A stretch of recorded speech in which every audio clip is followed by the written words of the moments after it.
Perkenalkan, namaku Rani. Usiaku 27 tahun. Aku sudah berkeluarga dan mempunyai anak. Suamiku bernama Cipto, 30 tahun. Suamiku bekerja sebagai satpam di sebuah pabrik, sedangkan aku ibu rumah tangga. Meskipun kehidupan kami pas-pasan, tapi aku merasa bahagia, apalagi kita sudah memiliki momongan. Namanya Yogi, usianya 2 tahun. Tapi akhir-akhir ini ada perubahan yang terjadi. Suamiku nampak menyembunyikan sesuatu karena sikapnya yang sangat berbeda. Dulu dia orang yang sangat sederhana, apa adanya. Dia juga pulang selalu tepat waktu dan jarang main ponsel saat di rumah. Tapi sekarang sebaliknya. Dia sangat jaga penampilan, selalu wangi saat kerja, di rumah sibuk membalas chat terus, sampai cuek saat Yogi mendekatinya, dan selalu pulang telat bahkan sampai larut. Aku mencoba menanyakan dengan sikapnya saat ini, tapi hanya pertengkaran yang terjadi di antara kita. Padahal Mas Cipto sebelumnya tak pernah seperti ini. Aku berusaha mengalah dan menurunkan egoku, agar tidak terjadi pertengkaran, tapi Mas Cipto makin senaknya sendiri. Aku mulai mencari penyebab semua ini. Aku mulai mengawasi gerak-gerik suamiku. Tapi sangat susah, dia mengunci ponselnya dan menjauh dariku saat ada telepon masuk. Sampai akhirnya aku beranikan diri untuk mengawasi saat dia bekerja. Tapi masih sama, tak ada hasil. Setelah berhari-hari aku mengawasi, tak ada hal yang mencurigakan. Sampai aku ketemu rekan kerjanya. Namanya Heru, dia sepantaran dengan Mas Cipto dan bekerja sebagai satpam di tempat yang sama. Heru menyapa dari belakangku. Dan aku sangat kaget saat itu. Dia bertanya apa aku sedang mengawasi Mas Cipto. Aku dengan gugup menjawab bahwa aku tak sengaja lewat di sana. Heru tertawa kecil seolah dia tahu apa yang terjadi. Akhirnya aku mengaku bahwa aku sedang mengawasi Mas Cipto. Pulang saja, kamu gak akan dapat apa-apa. Ucapnya, emang kenapa? Tanyaku bingung. Cipto tahu bahwa kamu mengawasinya. Jawabnya, aku pun jadi bingung harus gimana. Mas, aku minta tolong kasih tahu aku. Apa yang sebenarnya terjadi? Pintaku, pulanglah. Aku sekarang buru-buru masuk kerja. Besok setelah Cipto berangkat kerja, kamu datang ke tempatku, ucapnya. Aku pun akhirnya pulang, tanpa membawa hasil. Tak lama Cipto juga sampai di rumah. Esok paginya saat Cipto berangkat kerja, tak lama aku langsung ke kontrakan Heru. Heru pun menyuruhku masuk. Heru mempersilahkan aku duduk dan memberiku minum. Minum dulu, tenangkan pikiran dulu. Ucapnya, aku pun hanya tersenyum. Heru memberikan ponselnya kepadaku. Betapa kagetnya aku melihat foto-foto Mas Cipto dengan perempuan lain. Heru pun menunjukkan video Mas Cipto lagi jalan bareng. Air mataku pun tak terbendung, aku masih tak percaya Mas Cipto tega seperti itu. Namanya Ratih, seorang janda anak satu. Ucap Heru memulai pembicaraan. Aku hanya diam menatap Heru. Dulu Cipto sering menjodohkanku dengan dia. Aku seorang duda dan Ratih seorang janda. Tapi ternyata di belakangku, Cipto menjalin hubungan dengannya. Ini alasanku, mau membantumu, ungkap Heru. Mendengar itu aku sangat syok. Dia kerja di mana? Tinggal di mana? Tanyaku. Dia satu kerjaan dengan Cipto, dia orang produksi. Jawab Heru. Jangan sampai kamu nekat melabraknya, atau kamu akan kehilangan Cipto, ungkapnya. Emang kenapa? Dia sudah merusak rumah tanggaku. Aku nggak terima dengan semua ini. Ucapku kesal. Mending jangan. Cipto akan membilangnya. Justru kamu akan kehilangan Cipto? Bujuk Heru kepadaku. Terus menurutmu aku harus gimana? Aku nggak siap kehilangan Mas Cipto. Ucapku sedih. Cari jalan lain aja yang lebih aman. Ucap Heru, maksudnya? Tanyaku serius. Aku punya kenalan orang pinter. Kayaknya bisa bantu kamu. Ungkap Heru, maksudnya dukun? Tanyaku. Iya, jawabnya singkat. Setelah aku berpikir sesaat, Aku akhirnya menyetujui saran Heru. Buatku yang penting Mas Cipto bisa balik lagi. Heru mengajakku ke sana besok. Akhirnya aku pulang. Keesokan harinya aku kembali ke kontrakan Heru. Pagi itu aku dan Heru pergi ke rumah dukun tersebut. Tak sampai 1 jam kami telah sampai di sana. Namanya Mbah Darso. Usianya sudah di atas 60 tahunan. Aku dan Heru masuk ke rumahnya. Nampaknya Heru dan Mbah Darso sudah saling kenal.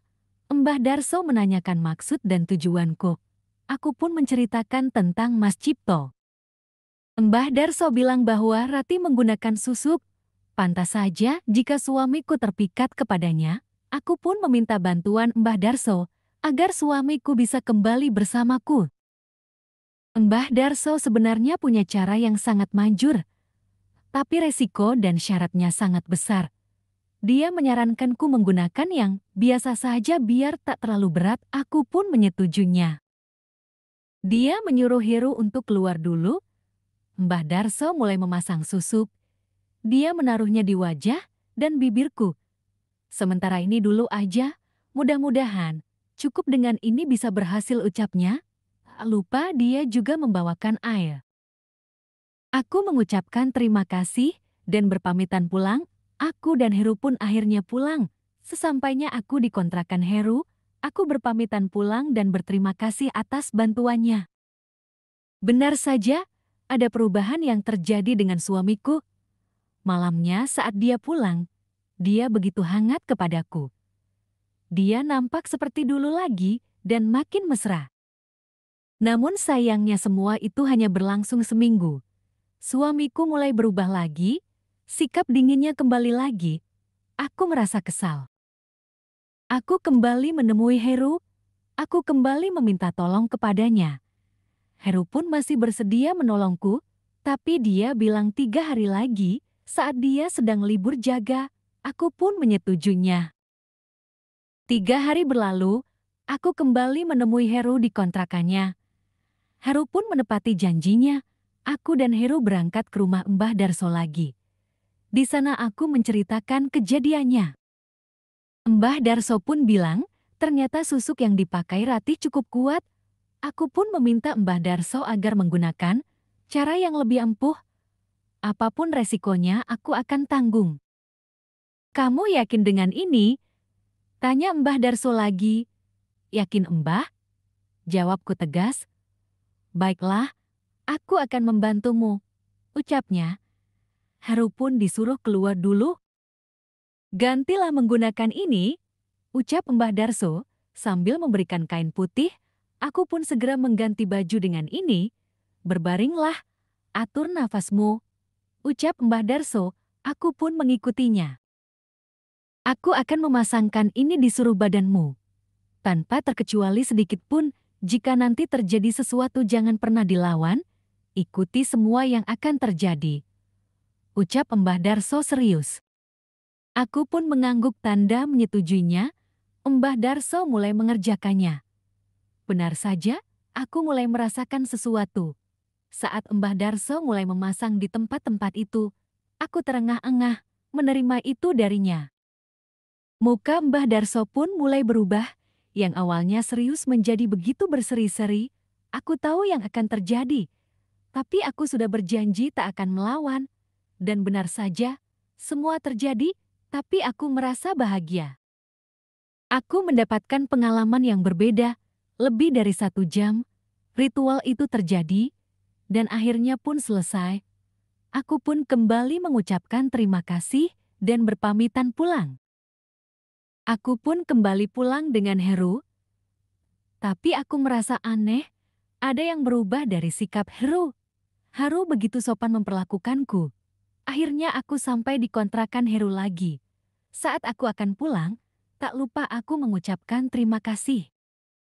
Tapi kali ini Heru menahanku. Dia menyuruhku turun dulu dan duduk di kontrakannya. Dia bilang ada yang ingin disampaikan. Aku pun mengikuti permintaannya. Aku dan Heru masuk ke kontrakan. Aku tadi melihat semuanya, ucap Heru. Aku pun kaget dengan ucapannya. Aku pun meminta Heru untuk tidak membocorkan semua ini. Haru janji tak akan menjadikan ini rahasia di antara kita. Aku pun mengucapkan terima kasih. Aku telah membantumu. Apa aku tidak mendapatkan hal yang sama dengan Mbah Darso? Ucap Heru dengan wajah memerah. Maksud kamu apa? Tanyaku. Aku juga mau. Jawabnya. Aku pun mulai paham tentang apa yang dia bicarakan. Aku pun menuruti kemauannya. Karena Heru sangat baik dan selalu membantuku. Tak hanya itu, aku memberikan semua kemampuanku. Dia pun merasa senang dengan itu. Tak terasa sudah sore, aku berpamitan dengan Heru. Benar saja, suamiku sekarang sudah berubah. Bahkan jauh lebih baik dari sebelumnya. Dia begitu hangat kepadaku. Hari demi hari berjalan, Mas Cipto sangat lengket kepadaku. Tak hanya itu, kini Rati dekat dengan Heru, tapi ada hal yang berubah dalam diriku.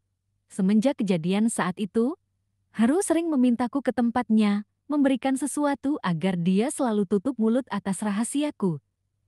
Dan anehnya aku menyetujuinya, dan bukan karena terpaksa, tapi karena aku pun menginginkannya. Karena aku tahu Heru adalah penyelamatku. Dia satu-satunya orang yang mau menolongku saat aku terpuruk, dan aku mulai nyaman dengannya, sampai saat ini meskipun Heru sudah berumah tangga dengan Ratih, aku masih janjian dengan Heru.